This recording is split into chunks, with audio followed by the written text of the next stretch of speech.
はい、半分ひょっとこのはんとこです。おやつにもおつまみにも、ぴったりの一品を用意しました。ピクルスです。美容効果も優れているし、お野菜をね、手軽に美味しく食べれるっていうところで栄養も補給できますし、腸内環境を整えてくれる、そして血液もサラサラにしてくれる、ほんと万能ですよね。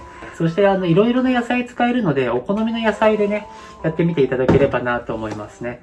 で、ちなみに僕の一番のおすすめのピクルスはレンコンです。なので今回はレンコンも使ってピクルスの方を作っていきます。ほんと誰でもできます。ほんと簡単にできるので、ぜひトライしてみましょう。では早速調理の方行ってみましょう。クッキングスタート。今回はレンコンを使いますので、レンコンのアク抜き用に酢水を作ります。水 500cc に対して酢大さじ1を入れます。今回は僕のおすすめのレンコンを使います。レンコンは使用したい分量を保存する容器に合わせた長さに切り分けましょう。レンコンの皮を剥きます。皮も食べれるんですが、硬いのできれいに剥いていきます。スティック状になるように切っていきます。切り方はお好みなんですけれども、今回は縦に保存瓶に入れるので、こういった切り方をしております。レンコンは若干渋みがあるので、薄い方が渋みがなくなるんですが、そちらに関しては好きっていう方もいるので、お好みの厚さに切り分けてください。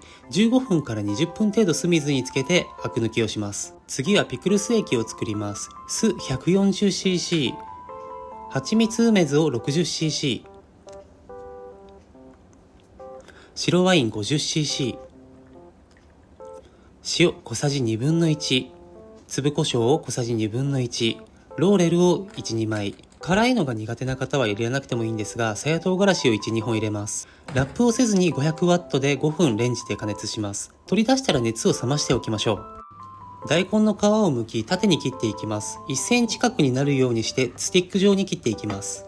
お好みの野菜を全体のサイズを揃えながらスティック状に切っていきましょう。沸騰したお湯にレンコンも含めて切り分けたすべての野菜をさっと茹でていきます。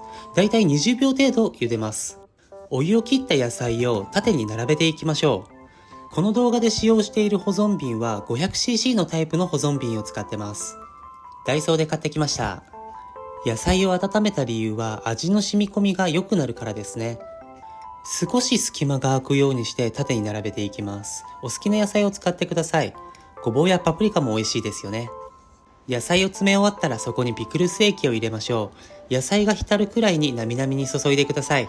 蓋をしたら冷蔵庫で漬け込みます。6時間程度から食べれますが、翌日の方が味が染み込んでさらに美味しくなってます。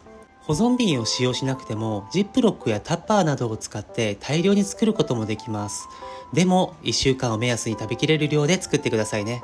今回のピクルス、本当にピクルスって簡単にできますよね。そして保存も効くので、毎日のおかずのね、食卓に冷蔵庫から出して本当に一皿加えられるっていうところがやっぱりポイントですよね。ぜひ、食卓の一品に加えてみてはいかがでしょうか。本当手軽にね、簡単に作れるので、とてもおすすめです。